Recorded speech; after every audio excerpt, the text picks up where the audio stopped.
কি চাও আমার কাছে? কিছু তো চাইনি আমি। চাওনি তা ঠিক, তবু কেন এমন ঝড়ের মতো ডাক দাও? জানি না। ওদিকে দেখো, রৌদ্রের উপর মতো জল, তোমার চোখের মতো দূরবর্তী নৌকো, চতুর্দিকে তোমাকেই দেখা। সত্যি করে বলো কবি, কি চাও আমার কাছে? মনে হয় তুমি দেবী, আমি দেবী নই। তুমি তো জানো না তুমি কে। কে আমি? তুমি সরস্বতী। শব্দটির মূল অর্থে যদিও মানবী, তাই কাছাকাছি পাওয়া মাঝে মাঝে নারী নামে ডাকি। হাসি পায় শুনে। যখন যা মনে আসে তাই বলো, ঠিক নয়? অনেকটা ঠিক। যখন যা মনে আসে। কেন মনে আসে? কি চাও বলো তো সত্যি? কথা ঘুরিও না। আশীর্বাদ।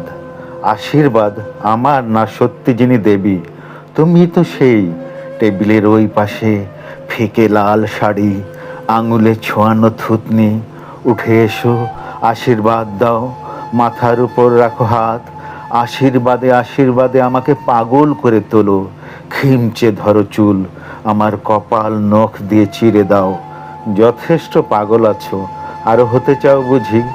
তোমাকে দেখলেই শুধু এরকম, নয়তো কেমন শান্তশিষ্ট। না দেখাই ভালো, তবে তাই নয়?